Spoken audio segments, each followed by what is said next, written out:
Assalamualaikum warahmatullahi wabarakatuh. Sebelumnya perkenalkan nama saya Ervina Titi Prastyawati dengan NPM 1932006 kelas 3A jurusan Pendidikan Biologi dengan dosen pengampu Ibu Atip Nurwahyunani. Baik, di sini saya akan memaparkan materi mengenai fungsi manajemen kelas. Baik, pada bagian pertama saya akan menjelaskan mengenai fungsi-fungsi manajemen kelas. Ada 5 fungsi manajemen kelas. Pertama, ada perencanaan atau planning. Perencanaan merupakan kegiatan menetapkan pekerjaan yang harus dilaksanakan oleh kelompok untuk mencapai tujuan yang digariskan. Perencanaan tersebut mencakup kegiatan pengambilan keputusan, termasuk pemilihan alternatif-alternatif keputusan. Fungsi kedua ada pengorganisasian atau organizing. Perorganisasian menurut Handoko adalah penentuan suatu sumber daya dan kegiatan yang dibutuhkan untuk mencapai sebuah tujuan organisasi. Proses perancangan dan pengembangan suatu organisasi yang dapat membawa hal-hal tersebut ke arah tujuan dalam penugasan tanggung jawab tertentu.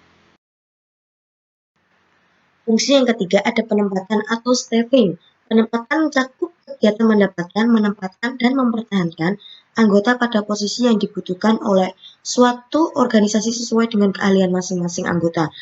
Keempat, ada pengarahan atau directing, merupakan kegiatan pengarahan yang diberikan kepada bawahan sehingga mereka menjadi pegawai atau staf yang mempunyai pengetahuan yang memadai dan bekerja secara efektif untuk mencapai tujuan yang telah ditetapkan suatu organisasi. Fungsi terakhir ada pengawasan atau controlling yang mencakup kegiatan untuk melihat apakah kegiatan-kegiatan tersebut dilaksanakan sesuai dengan rencana. Pelaksanaan kegiatan dievaluasi dari penyimpangan-penyimpangan yang tidak diinginkan dan diperbaiki supaya tujuan-tujuan dapat tercapai dengan baik. Selanjutnya, saya akan menjelaskan mengenai siapa saja yang bertanggung jawab dalam pelaksanaan fungsi manajemen kelas. Perlu kita ketahui, kepala sekolah dan guru merupakan penanggung jawab dalam pelaksanaan fungsi manajemen kelas, karena kepala sekolah bertanggung jawab atas manajemen pengelolaan kelas dalam pendidikan secara mikro yang secara langsung berkaitan dengan proses pembelajaran di sekolah, sebagaimana yang dikemukakan dalam pasal 12 ayat 1 PP 28 tahun 1990 bahwa kepala sekolah bertanggung jawab atas penyelenggaraan kegiatan kependidikan, administrasi sekolah, pembinaan tenaga kependidikan lainnya, dan penyalahgunaan serta pemeliharaan sarana dan prasarana. Selanjutnya, guru bertanggung jawab dalam memanfaatkan potensi kelas berupa pemberian kesempatan seluas-luasnya pada setiap individu untuk melakukan kegiatan yang kreatif dan terarah sehingga proses pembelajaran dapat berjalan secara baik. Adanya suatu pelaksanaan fungsi manajemen kelas, tentunya ada permasalahan yang timbul dalam manajemen kelas.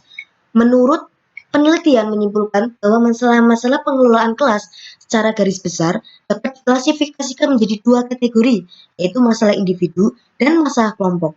Masalah individu yaitu masalah-masalah yang timbul berkaitan dengan kepribadian masing-masing di kelas, sedangkan masalah kelompok berkaitan dengan masalah yang ditimbulkan oleh sekelompok siswa di dalam kelas. Penggolongan masalah individu ada 4. 1. Tingkah laku yang ingin mendapatkan perhatian orang lain, misalnya sebalamban atau aktif. 2. Tingkah laku yang ingin menunjukkan kekuatan, misalnya berdebat, marah, menangis, atau lupa aturan. Yang ketiga ada tingkah laku yang bertujuan untuk menyakiti orang lain, misalnya mengata-ngatai atau memukul. Yang terakhir ada peragaan ketidakmampuan, sama sekali menolak untuk mencoba melakukan apapun karena kegagalannya terjadi. Selanjutnya ada penggolongan masalah kelompok. Yang pertama ada kelas kurang kohesif, misalnya perbedaan jenis kelamin, suku, tingkatan sosial, ekonomi. Yang kedua ada kelas mereaksi negatif terhadap salah satu anggotanya, misal mengejek anggota kelas lainnya. Yang ketiga ada membesarkan hati anggota kelas yang justru melanggar norma kelompok. Dan yang terakhir ada kelompok cenderung mudah dialihkan perhatiannya dari tugas yang tengah digarap.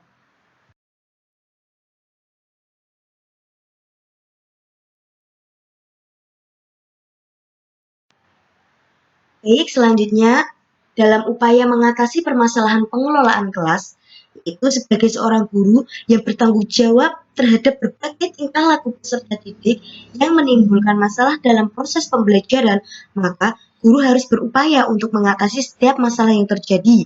Upaya guru dalam menciptakan kondisi yang optimal agar proses belajar mengajar berlangsung secara efektif dan sebagai usaha mengatasi masalah pengelolaan kelas baik individu maupun kelompok. Terdapat dua tindakan guru, yaitu tindakan pencegahan dan tindakan korektif. Tindakan pencegahan merupakan tindakan guru dalam mengatur lingkungan belajar, mengatur peralatan, dan lingkungan sosio-emosional. Untuk tindakan korektif dapat dikategorikan menjadi dua, yaitu tindakan yang seharusnya segera diambil guru pada saat terjadi gangguan dan tindakan penyembuhan terhadap tingkah laku yang menyimpang yang terlanjur terjadi agar penyimpangan tersebut tidak berlarut-larut.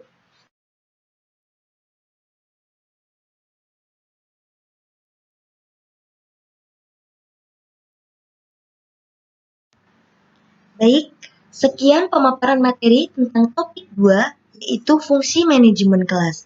Terima kasih. Assalamualaikum warahmatullahi wabarakatuh.